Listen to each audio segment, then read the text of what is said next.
una sala de espera uno tiene tiempo para conversar, para analizar, para reconocer errores, para reflexionar sobre los triunfos, para revisar la historia. De eso se trata este programa. Hoy en Sala de Espera tenemos al candidato de Peruanos por el Cambio, Pedro Pablo Kuczynski Godard, y le voy a dar la bienvenida. ¿Cómo estás, Pedro Pablo? Aquí, un placer verte en la televisión. Gracias, Pedro Pablo. Las salas de espera son muy útiles para conversar y yo quiero preguntarte por tu vida. Tu papá era médico. Mi papá era médico, por eso a mí siempre me ha interesado la salud pública. Ya. Mi tío, del lado de mi mamá, era médico, el padre de Jean-Luc Godard, el cineasta. Ese es mi primo hermano. Primo, sí. ¿Era médico? Era médico. El padre de mi tía por matrimonio era premio Nobel de Medicina en Francia, Monsieur Monod, doctor Monod. Y tengo un primo que es pediatra. Y tengo una hija de 17 a punto de cumplir 18. ¿Que va a ser médico? Que quiere estudiar medicina. Como el abuelo. Como el abuelo. Está tu padre inspirada. se fijó en la gente que nadie quiere ver, que la mayoría incluso de médicos podría rechazar. Los Tu papá leprosos. se preocupó de los Él leprosos. trabajó en Brasil en el equipo que descubrió la vacuna contra la fiebre amarilla. Y después de eso, después de una etapa en un instituto en París, vino al Perú. Y se fue a Iquitos. Y se fue a Iquitos después de 2 o 3 meses. Entonces vino a Lima, se instaló en lo que es hoy el Museo de Arte de Lima. Ya. Estaba lleno de monos y animales experimentales. Y dijo, aquí no hay nada que hacer, yo me voy a la selva. Y se fue a Iquitos. Y se fue a Iquitos. Iquitos le hablaron de San Pablo. San Pablo. Y llegó ahí, estaban todos enjaulados, muertos en vida, ¿no? Los enfermos estaban enjaulados. Enjaulados. Él dijo, fuera las jaulas, y lo que tenemos que hacer es buscar en toda la Amazonía donde hay chicos susceptibles de lepra o que ya la tendrían, que podríamos irlos tratando, ¿no? ¿Tú existías en esa época? No, yo existí 2 años después de eso. ¿Y viste su trabajo en el leprosorio? Yo lo he visto mucho después, porque cuando vivimos en Iquitos alrededor del año 42-43, la casa está todavía, la vimos en la tele hace poco, éramos pues muy chiquitos, porque San Pablo, todo el mundo dice es al lado de Iquitos, pero en Pequepeque son 3-4 días. Sí, claro, claro. ¿Alguna vez le preguntaste a tu papá por qué se fijó en la gente que normalmente uno rechaza o menosprecia? Bueno, eso era su vocación. Él era médico y también sociólogo. Escribió un famoso libro sobre la estepa y el hombre. Steppe und Mensch en alemán. Él era profesor en la Universidad de Berlín. Y de ahí su interés en toda esta gente al margen de la sociedad, ¿no? Claro. Eso es lo que se llama la medicina social, que es una parte de la medicina hoy muy desarrollada, en los años 30 nada desarrollada, que estudia por qué las migraciones, la pobreza, las condiciones de vida afectan la salud. Ok.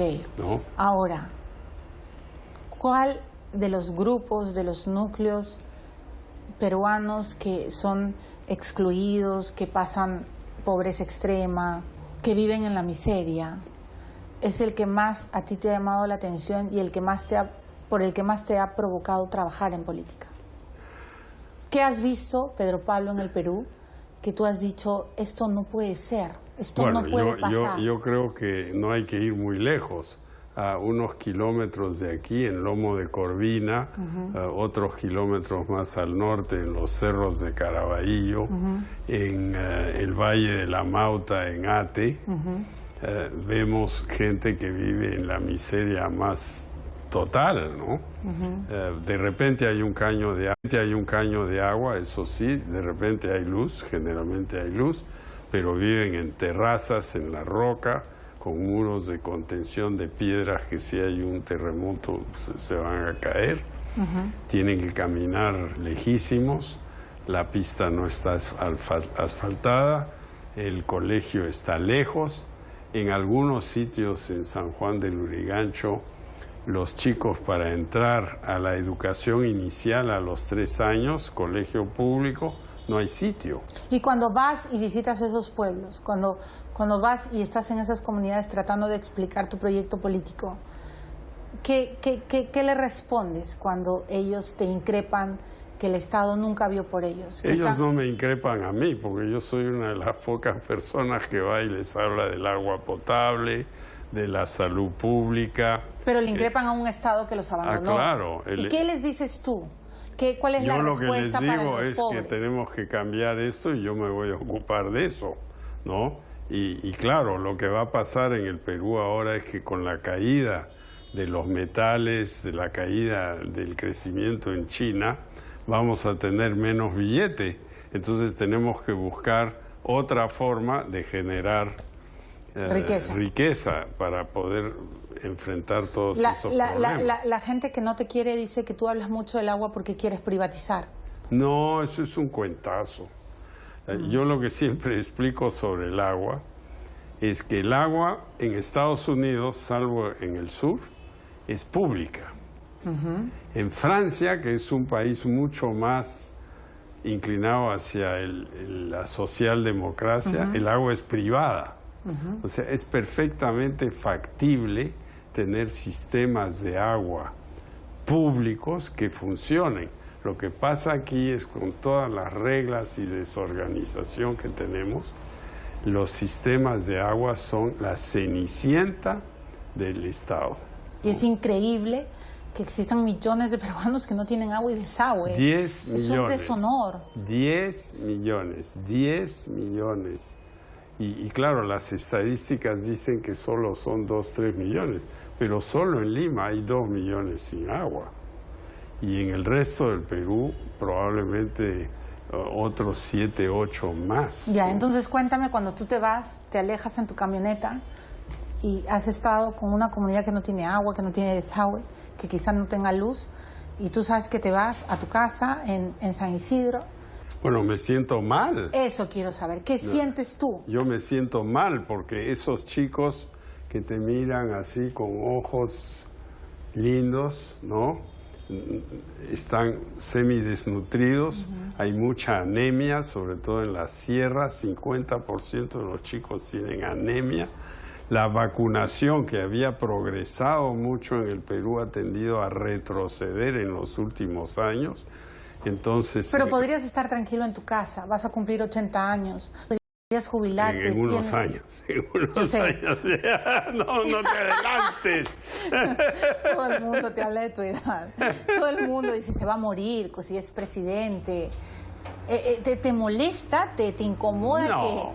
No. Pueden decir lo que quieren, yo nado mi kilómetro diario, o corro, o camino, lo que sea.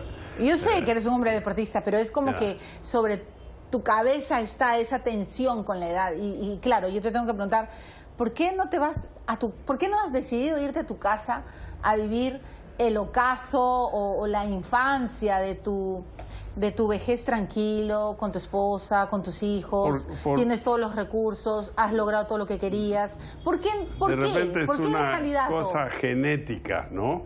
Mi papá estuvo en la Primera Guerra Mundial del lado alemán como médico, exploró en China, en la estepa asiática, estuvo en África, después vino al Perú, a Brasil, al Perú, etcétera. Y siempre fue un hombre muy inquieto, ¿no? De repente algo de eso me vino a mí también, y mi mamá también era muy inquieta. ¿Por qué tú quieres ser presidente? ¿Por qué sigues en esto? ¿Por qué insistes? ¿Por qué no estás como tus amigos tomando una copa de champán, una copa de vino francés de la mejor reserva? O en mi moto. O en tu moto, como has dicho el otro día, paseándote por Máncora o por donde te dé la gana. Por Máncora no, porque los camiones pasan por el medio de la pista.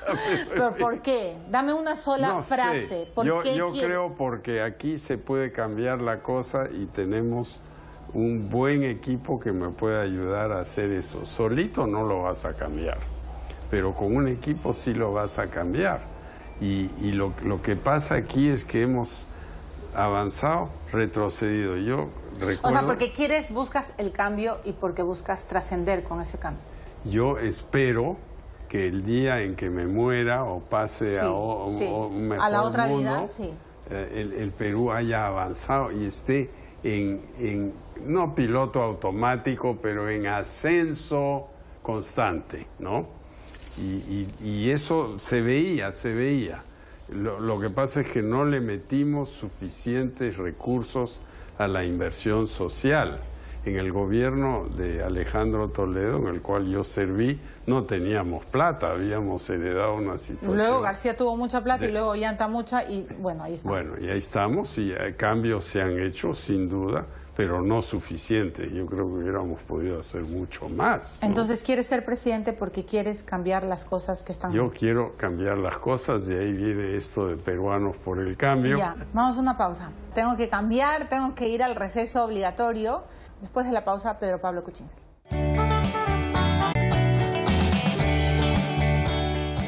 Pedro Pablo Kuczynski está hoy en sala de espera. Es economista, ha estudiado mucho, publicado varios libros. Yo he perdido la cuenta de cuántos libros tiene. Y te quiero hacer una pregunta. ¿Te molesta que Toledo siempre intente minimizarte? Que diga, mi colaborador, él fue mi ministro. ¿Molesta? No. ¿Qué? Él fue el presidente, él fue electo. Claro que de repente yo lo ayudé un poco con mi presencia en la campaña porque había desconfianza y se fue generando un buen entorno en la campaña del 2001, ¿no? ¿Son racistas contigo? Mira, el Perú es un país racista. Pero eres el gringo, eres el McDonald's, eres el yankee. El chino. Y además no solo somos racistas, somos caricaturistas, la gorda, el flaco, ¿no? ¿Molesta? Fin. No, a mí no me llamaron el cuy gringo, a mí no me ofende para nada eso. El cuy gringo te han dicho. Mi ascendencia es europea, no gringa. ¿Pero dónde naciste? Aquí, en Miraflores, cerquita de aquí, en la Clínica Delgado. ¿Naciste entonces en Miraflores? En Miraflores. Y ahí la gente que inventa, no han nacido aquí, quizá... No, esos son cuentas. ¿Pero te agotan esos cuentos? No, lo que pasa es que, por ejemplo, el otro día en Aguas Verdes, ¿no? El puente, un periodista me dice, y muestre usted su DNI. Bueno, yo no lo tenía conmigo porque yo no ando con esto todo el día, ¿no? ¿Te dijeron muestre su DNI? Pero a ver, yo le digo muéstramelo. usted, ¿Y qué tiene tu DNI? Yo le digo, ¿usted es inspector o qué cosa? ¿No? Qué flaco sales acá. Bueno, es una foto de hace unos años. Estás churro aquí, ¿ah? Pedro Pablo, ¿te preocupó envejecer? No, a mí no me preocupa nada, yo duermo bien, salvo a veces en pero cuando uno tiene pues, 77 años, uno dice... 77 no pasan en vano. Ya, pero hay gente que se siente muy bien a los 80 y otros no. Y ahí ¿no? entonces revisa tu historia a los 77. ¿De qué te sientes orgulloso? ¿Cuáles han sido tus mayores logros?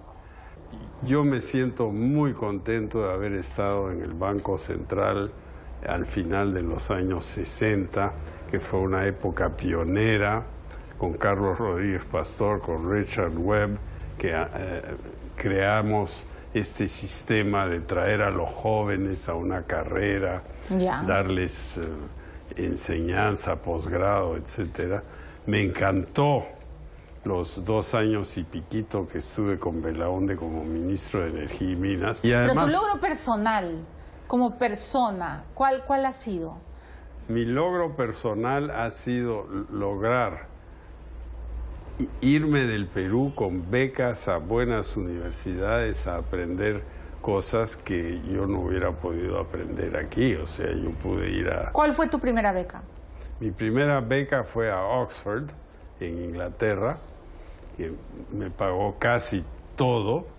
Y de ahí mi segunda beca fue a Princeton, a estudiar economía. Y todo posgrado. becado. Todo becado. No eras un hijito de papá que se fue y que mi tenía... papá era médico del Servicio de Salud Pública y después ya estaba casi retirado, pero trabajando mucho en... Y en Oxford eras uno de los chicos evidentemente becados que no tenía cómo salir, no tenías plata. ¿Qué hacías? No tenía plata. No. ¿Y qué hacías en tu tiempo libre? Bueno, tenía una linda amiga que hoy es monja. O sea, ¿Tu amiga hoy es monja? Es madre superior de un que convento. No sé qué cosa. La mataste, la anulaste, se habrá quedado pero triste y se metió al convento. Ella era muy religiosa. ¿Y qué hacía Pero a contigo? esa edad, ¿qué te importa viajar por el mundo? Estás interesado en... ¿Estudiar? En estudiar y tener una chica linda a tu lado. ¿Cuántos años tenías cuando fuiste a Oxford? 17. 17, eras una criatura. Sí. ¿Ya tocabas flauta? Tocaba flauta en la orquesta de la universidad, sí. ¿Y te ganabas chivilines tocando o no? No, nada. No, nada. ¿Hacías algo para ganar tu platita? Ahí no. Después, cuando fui a Estados Unidos al posgrado, un profesor me pidió que yo tomara sus clases en la Universidad del Estado de New Jersey, que se llama Rutgers, y ahí yo daba el curso introductorio de economía, ¿no? Entonces eres producto de la educación. Sí, absolutamente, ¿no? Ya. Absolutamente. Porque tienes un rival que dice lo mismo. Ya, bueno, pero cada uno tiene su estilo, ¿no? Lo que pasa es que cuando yo regresé al Perú en el año 59, después de terminar Oxford, mi padre me dijo, tienes que conocer el Perú, tienes que salir de Lima. Y tenía unos amigos cerca del Cusco, entre Urcos y 15.000, ¿no? Al pie de la Usangate, y ahí fui a pasarme un tiempo como aprendiz de contador en una hacienda, ¿no? ¿Tú querías ser tan inteligente como tu padre? ¿Tú querías que él sintiera orgullo de ti? Bueno, ciertamente él era bien exigente, ¿no? Calidad. Él exigía calidad. Y estuvo contento, pues, que salí bien en mis estudios. Tu papá era alemán. Mi papá era alemán. ¿Frío? Un gran corazón, pero no lo exteriorizaba. No era expresivo. Sí, en ese sentido yo soy un poquito parecido a él, ¿no? Un poquito. Eso te quería preguntar. Ya. ¿Tú eres expresivo, has sido expresivo con tus hijos o crees que te ha faltado demostrarles un poco más de...? De repente he sido un poco así... preguntón y no tan entusiasta, pero mis 4 hijos les ha ido muy bien, ¿no? Pues entonces, fuiste un poco frío. Yo creo que soy una persona calurosa. ¿Ya? Internamente, pero de repente un poquito así reservado. Como reservado. ¿No? Sí. Un poquito como tu papá. Un poquito como él. Mi mamá era mucho más... Tu mamá alegre. era suiza. Mi mamá...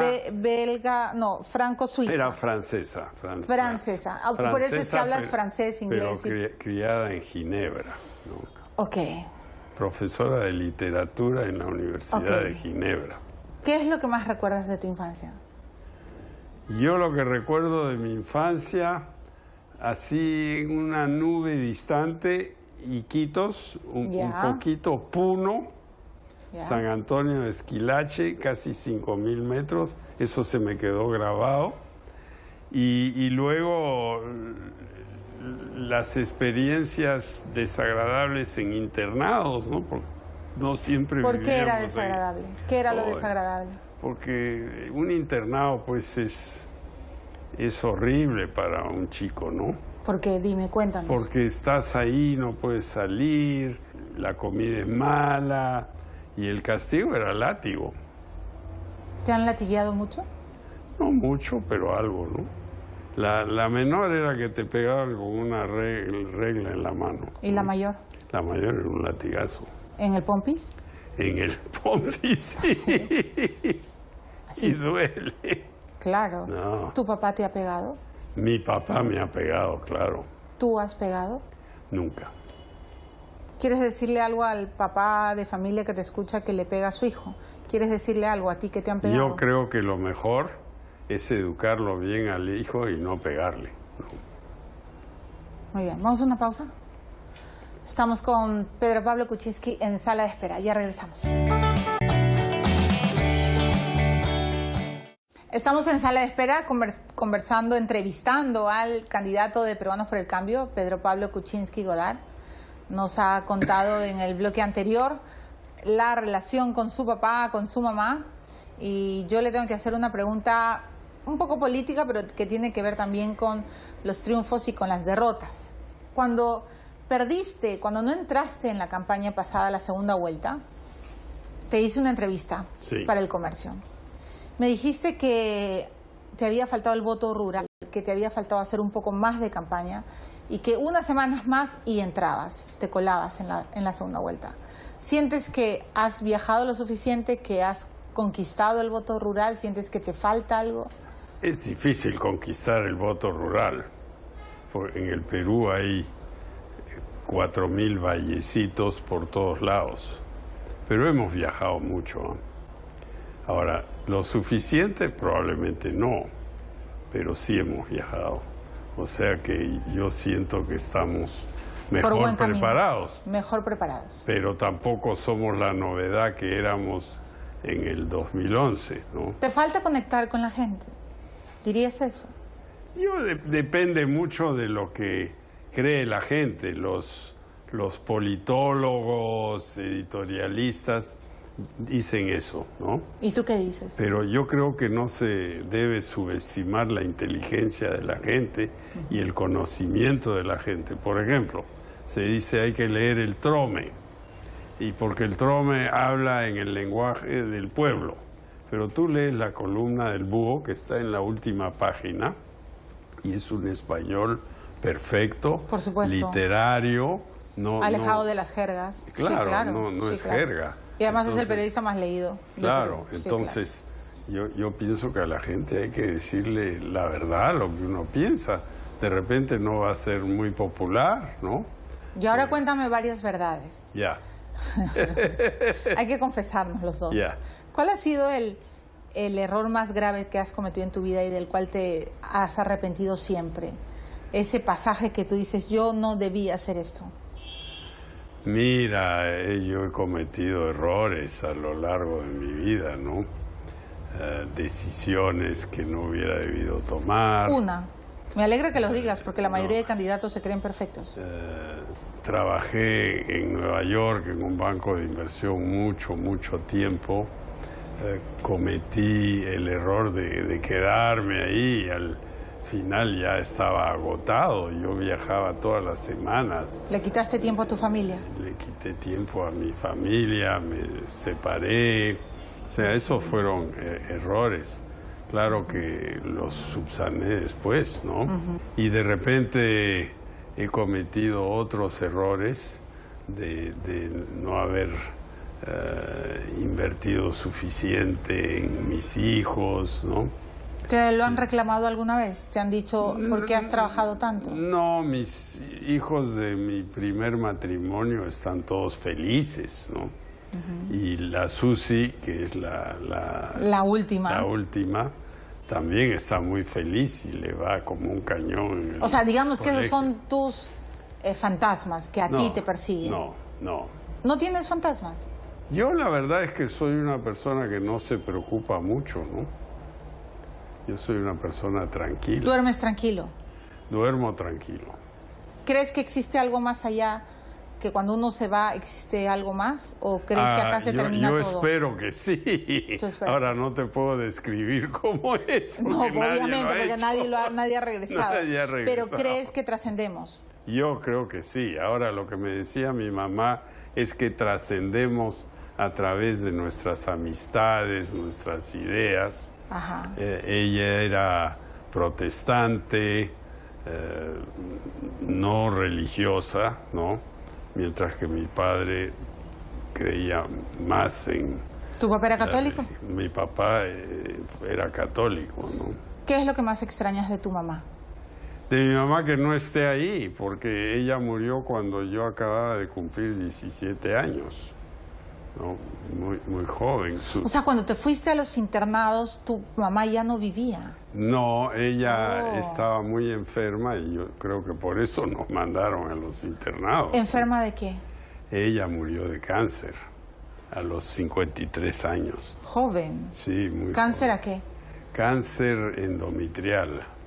Para los médicos que no ven pueden explicar lo que es eso. Sí, claro, en el útero, en el endometrio. Claro, claro. Y entonces tu papá se quedó solo. Mi papá se quedó solo, bien deprimido, ¿no? Bien deprimido, trabajaba.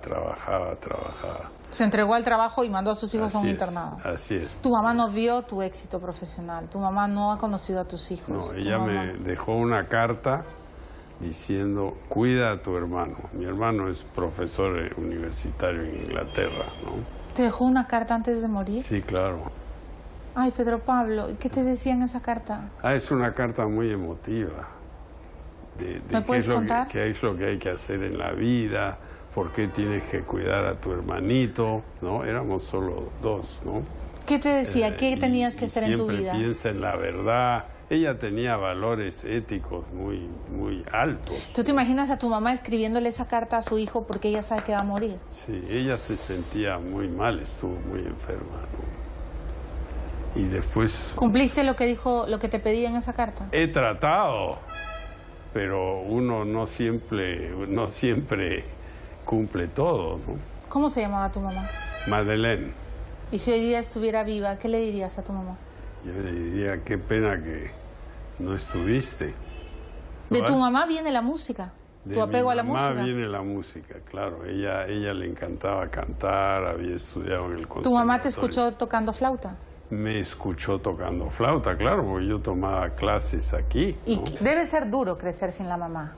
Abre tu corazón, yo quiero conocer al Pedro Pablo hombre. No, pero eso te cierra el corazón, ¿no? ¿Por qué te cierra? Porque estás, mira, te mandan a Inglaterra a miles de kilómetros de aquí. En esa época se iba en barco a Inglaterra. ¿Cuánto tiempo duró tu viaje? El viaje tomaba 3 semanas a Liverpool. Nunca habíamos estado ahí, un lugar desconocido. perdido. ¿Viajaste solo? No, viajé con mi hermano y un grupo de chicos anglo-peruanos que fueron a padecer en ese mismo colegio, que era un colegio semimilitar. ¿Y recuerdas lo que te dijo tu papá cuando subiste al barco? No, pero sí le recuerdo la carta de mi mamá. Bueno, yo estuve ahí 3 años en el colegio y 3 años en la universidad en Inglaterra sin regresar al Perú, ¿no? Y cuando regresé ya no teníamos la casa y yo vivía en el consultorio de mi papá y no había cama tampoco. O sea, la mesa de examen de los pacientes, ahí dormía yo. O sea que la gente que dice que tú no sabes lo que es la carencia, que tú siempre has sido un rico, un millonario y que no entiendes nada de nada, no saben nada de tu vida. No, yo vengo de una familia profesional, pero no una familia de dinero, ¿no? Y cuando te subes a ese barco, tú sientes escúchame, pero tú sientes que se cierra un poco tu corazón. Pero claro, porque estás, oye, ¿qué me ha pasado? ¿No?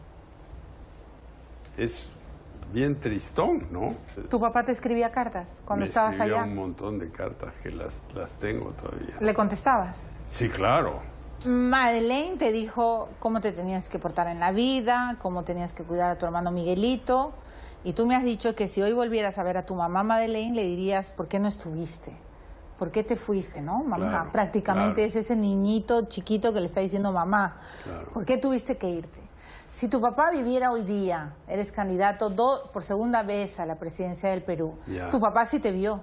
Tu papá vio tu éxito profesional. Él vio que yo llegué al Banco Central. Así hasta ahí, pero vio que había encaminado a su hijo y se murió. Bueno, entonces la misma pregunta. Mi papá me diría, ni pienses estar en la política en el Perú.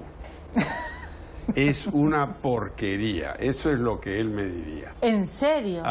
Estoy seguro que me diría eso. ¿Y tú qué le contestarías? Bueno, lamentablemente, Soy si terco uno como quiere tú. cocinar guisos, hay que estar en la cocina. Eso es lo que yo le diría. Y eso es lo que yo le digo a mis amigos. Métanse, ayuden. Todo el mundo está sentado ahí diciendo el gobierno es una porquería, etcétera, cierto. etcétera. Nos quejamos pero y no hacemos nada. Nadie se quiere meter. Nadie ¿no? se quiere mojar. Claro, entonces eso es lo que yo le diría. ¿Tu papá murió aquí? Mi papá murió aquí, sí.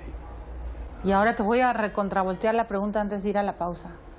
Si hoy día yo te diera un papel en blanco y tuvieras que escribirle unas... ¿Cuántos hijos tienes? 4, ¿no? 4. Muy bien. Si tuvieras que escribirle un poco tu decálogo a tus hijos, además que ellos van a ver esta entrevista y la van a guardar forever and ever y le van a enseñar a tus nietos, a sus hijos. Dime 5 cosas que ellos tienen que hacer siempre. Yo no les diría 5 cosas, les diría 2 o 3. Ya, ¿cuáles? La primera, cuiden a su madre, porque su madre vive y la de Susi vive. Hay que cuidar a la mami. Muy bien. No estés todo el día así olvidándote de tu mami, ¿no? Ya. Y Perfecto. 2, aprende algo nuevo todos los días. Porque la vida es un aprendizaje. Dicen, bueno, el señor tiene 70 y pico, ya no aprende nada, ¿no?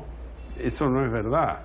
Tú dejas de aprender cuando ya se te va la mente o ya no quieres aprender, entonces ya... O cuando ya te has muerto. Y hoy Exacto. ya estás muerto. Exacto. Tienes que aprender, todos los días hay que aprender algo nuevo. Es un buen consejo para cualquiera. Y yo lo que le diría a mis amigos Sí. del Perú, métete en la vida pública. No necesariamente en la vida política, pero en la vida pública. Porque el Perú no va a salir adelante si hay todavía 8 millones de pobres, 10 millones de gente sin agua. No vamos a salir. O sea, nos estás diciendo no seas indiferente. Tienes que estar metido. Eso es fundamental. Tenemos que ir a una pausa. ¿Vamos? Sí. Estamos en sala de espera. Tremendo mensaje, ¿eh? Cuida a tu mamá y aprende cada día algo nuevo. Y lo tercero que ha dicho para todos los peruanos, no sean indiferentes, lo suscribo, porque es bien fácil reclamar y no hacer nada por el otro. Ya regresamos con Pedro Pablo. Bueno, estamos en sala de espera conversando con el candidato de Peruanos por el Cambio, Pedro Pablo Kuczynski, y estamos en este último bloque, así que quiero conocer un poco más tu sabiduría emocional. ¿Qué haces?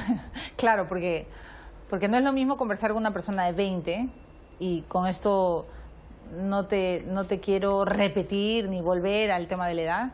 No es lo mismo conversar con alguien de 20 que con alguien que está en base 7. Has vivido y tienes kilometraje. No. Y me has dicho en el bloque anterior que en verdad no te molestan las chapas, no te molesta. Ya. ¿Cómo haces para manejar la rabia? ¿Cómo haces para manejarte ante la agresión? Hay que ver todo esto como una obra de teatro o ir al cine. Yo cuando estaba en el Congreso y me gritaban... ¿Te gritaban vendido? Sí, me gritaban. Pro Yankee. Y yo, bueno, eso no lo decían, ¿no? Pero sí te han gritado eso en los periódicos. Claro, pero yo miraba todo esto como si estuviera viendo una película. Hay que ¿separarse? Desconectarse de eso. Porque si uno lo toma todo a pecho, entonces no va a funcionar. Hay que ser absolutamente tranquilo. ¿Pero en algún momento de tu vida has perdido el control?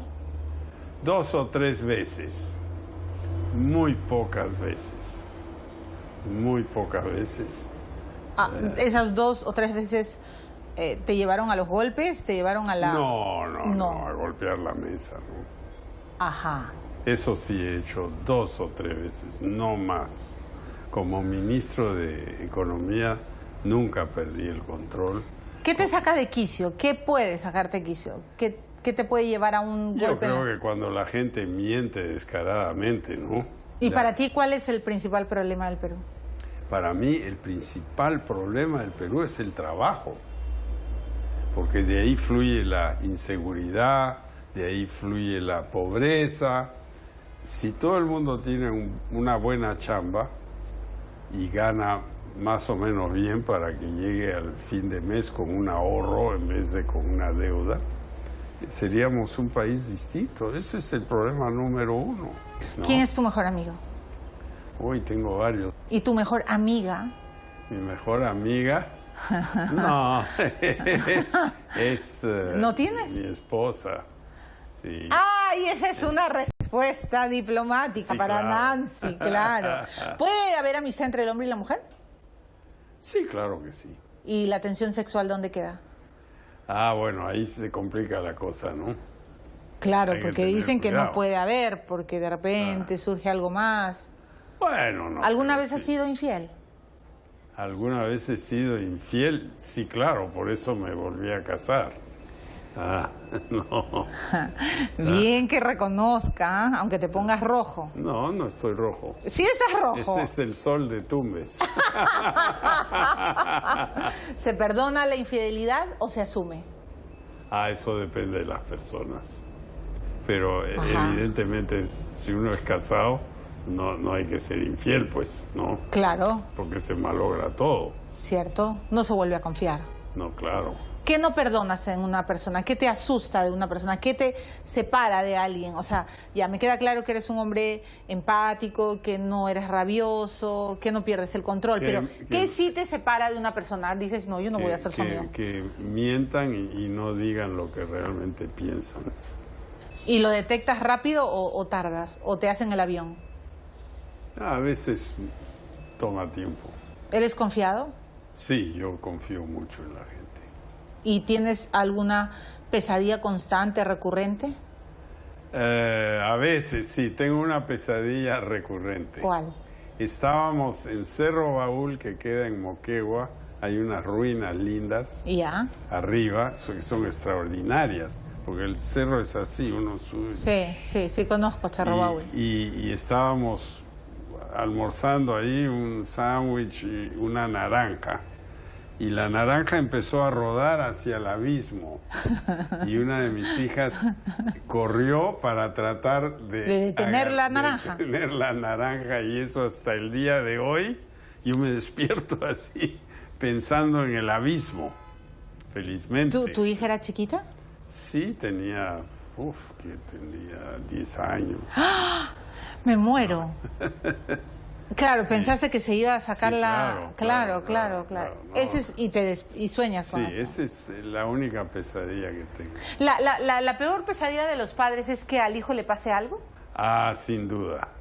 ¿Eso sería lo peor que te puede pasar a ti? Absolutamente. ¿Tus hijos te han dicho en algún momento, papá, ya no postules a la presidencia? Más bien, ¿te han tratado de detener? No. ¿Te alientan? Mi esposa me alienta. ¿Por qué no conocemos los peruanos a tu esposa con más profundidad? Bueno, la conocerá. La vamos a conocer cuando llegues a Palacio. Pero ella no tiene ninguna pretensión de primera dama. Eso te quiero preguntar. Si ganas, ¿cuál va a ser su función? Su función va a ser hacer lo que a ella le interesa, que es mejorar la situación de los chicos, del INAVIF, de la beneficencia, de los orfanatos.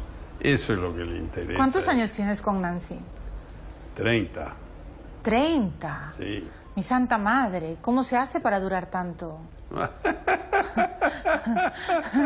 ¿Cómo? Además de tocarle la flauta y de enamorarla, ¿cómo se hace? Anoche cumplimos 30 años. ¿No? ¿Y qué hicieron? ¿Qué hiciste? Fuimos a un restaurante. ¿Eres detallista? ¿Detallista? Sí. Digamos, eres un hombre galante, enamorador, recuerdas el aniversario. Bueno, a veces, generalmente sí, ¿no? Ese no lo voy a olvidar, ¿no? Ayer fue 20 de enero. Ayer fue 20 de enero. ¿30 años de casados o de conocerse? De conocerse. ¿Y recuerdas cómo la conociste? Sí, claro. ¿Cómo? Yo estaba en una conferencia en Australia. ¿Ya? ¿Qué eras?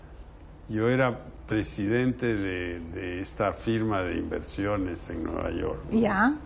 ¿Y entonces? Una empresa bien importante. Y en esta conferencia, que los que apoyaban la conferencia pues ponían un poco de plata, ¿no?, para organizar la conferencia, y mi empresa puso, bueno, la empresa en la cual yo trabajaba puso su soporte. Y entonces me dijeron, usted puede presentar al secretario general de Naciones Unidas, se llamaba Kurt Waldheim. Ya. Usted lo va a presentar. Me puse ahí, dije, bueno, este es Kurt Waldheim, secretario general de Naciones Unidas, etcétera, etcétera. Pero le di mi biografía y le dije, oye, Kurt, ¿por qué no lees tú mi biografía? Porque a ti todo el mundo te conoce, tú no necesitas ninguna presentación. Esta es la mía en 5 líneas. Ya. ¿Y para qué querías que leyera tu biografía? Y los australianos, que son muy simpáticos, ajá, les pareció esto fantástico, ya, ¿no? Se reían.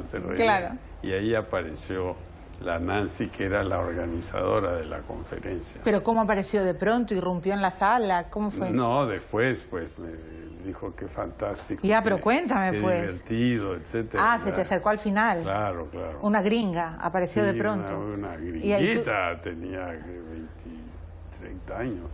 Ajá. ¿Y tú tenías? 40 y piquito. ¿Y? Y bueno, ya. O sea, milagros, no preguntes mucho. ¿Fue flechazo? Tú dijiste, un lindo pescadito. Bueno, así. Y en Australia fue un lugar tan lindo, ¿no? Claro. Es un lugar precioso. No conozco. No, vale la pena ir ahí. Imagino. Pero no rehuyas mi pregunta. ¿Fue instantáneo?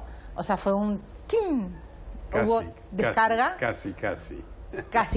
¿Y te la llevaste a bailar, a cenar? Bueno. No me quieres contar. No, ¿para qué? Pues... ¿Hay cosas que no se cuentan? Así es. Está bien, respuesta ganadora. ¿Y desde entonces? Ahí estamos. ¿Le gusta el Perú a Nancy? Le gusta el Perú, pero se desespera aquí. ¿Qué le desespera? Le desespera el incumplimiento, el tráfico, la falta de respeto, la situación de la gente en los buses, el tema del agua. Ella me empujó a fundar esta ONG Agua Limpia que tengo. ¿Tu ONG? ¿Ella fue la impulsora? Bueno, yo también. Bueno, claro, pero digamos, ella te echó... Ajá. Ella considera que es inadmisible pues vivir así, ¿no? Y claro, hay que pensar que ella viene de una familia bien pobre en Estados Unidos, de un pueblito en el cual hace 60 años no había agua tampoco, ¿ah? ¿No pierdas las esperanzas de ver algún día a todos los peruanos con agua? O sea, ¿sueñas con eso? No, yo quiero absolutamente llegar a eso. Todos los pueblos y ciudades deben tener agua. O sea, si tú eres presidente del Perú, ¿prometes que todos los peruanos van a tener agua? Todos los que no viven en una zona rural lejana, ¿no?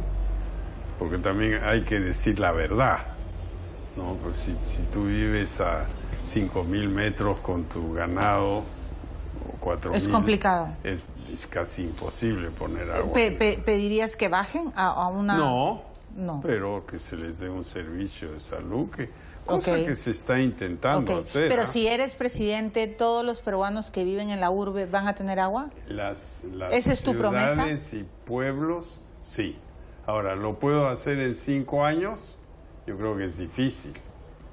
Pero por lo menos hay que lanzar el programa y yo creo que en 7 años se puede terminar. Si llegas a ser presidente del Perú en el 2016, Pedro Pablo, ¿por qué vas a ser recordado? Yo voy a ser recordado por el tema del agua y de la salud. Y, como tengo un buen equipo, un manejo económico. Y, como tengo un buen equipo, un manejo económico sano. Muy bien. Señor, muchas gracias por haber venido a Sala de Espera. Espero que en alguna próxima entrevista me cuente cómo fue esa conquista en Australia. Ya, pero eso será en una revista del corazón. No, Pero está no bien. en la cola de la sala de espera. No, de ninguna manera. Yo pensé que me ibas a decir eso será en Palacio. Ya, bueno, de repente. De repente, quién sabe. Gracias, Pedro Pablo. Gracias por haber venido a Sala de Espera. Te agradezco mucho la presencia. Hasta aquí llegué. Hemos estado con Pedro Pablo Kuczynski. Regresamos en la próxima edición con otro candidato presidencial.